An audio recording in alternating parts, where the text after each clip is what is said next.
why do you use mentor texts when you're teaching writing?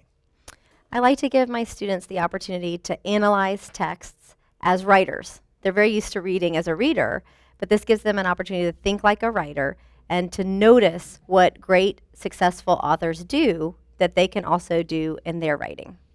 So when you're teaching mentor texts and using them, well, not teaching them, but using them in your instruction, what's the process? Take me through how that looks in the classroom. Sure.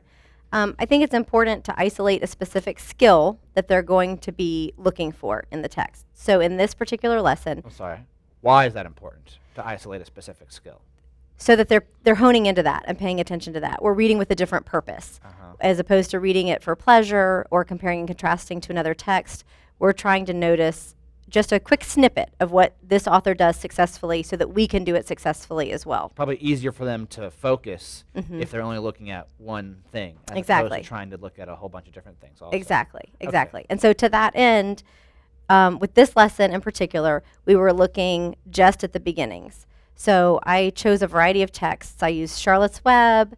I used The Relatives Came by Cynthia Rylant, Nuffle Bunny by Mo Williams, just as a few examples.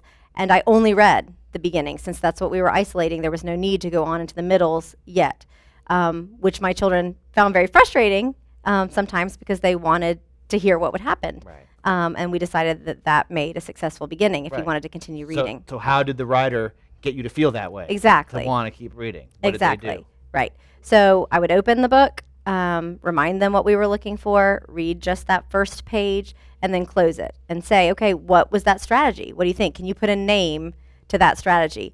And these are some examples that they came up with. This is completely student generated. They noticed that certain authors gave you a sneak peek with a picture before they started writing. Some authors repeated words to get your attention. Some used larger text in the beginning. Some began with dialogue or speech or talking. Some described what was happening in the room. And some that we read started by telling the time or the setting. So they picked these out after they read several texts. They did. So they were all on the mat together and they raised their hand and said, well, this is what I heard. This is what I saw. And then what are the numbers? So over here, then we decided to rate it on a scale of 1 to 5. 1 being, I want to close that book and never see it again, and 5 being, I can't wait to read on. And so these 3 all got the same rating of 3. They were very fond of beginning with dialogue. They thought that that engaged them and drew them in, and also a story that started with the time or the setting they found to be an engaging beginning. So they're reading analytically to determine what works, and then they're really evaluating it to say sort of to what extent does it work. Right. And then what happens after that? So after that, I would ask, okay, who feels like you can go back to your seat now, knowing your topic? We'd already decided our topic. You know, they'd individually decided what they wanted to write about. Who feels like you can go back to your seat now and use one of these strategies in your own writing? So do they all go back at one time? No, they're pretty good about gauging, yes, I feel comfortable with that, or no, I don't. And if they don't feel comfortable with it, they remain on the mat with me.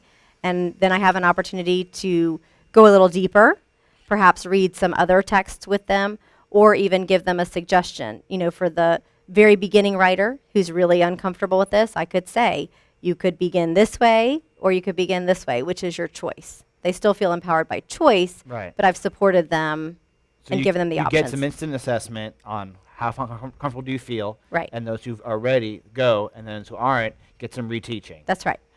So then, can you share with us, well, next, I think is there anything else that we want to talk about for mentor texts? I did want to mention that some of my own students get to Right. be highlighted. That's right. Sorry about that. No, that's okay. Get to be highlighted as mentors.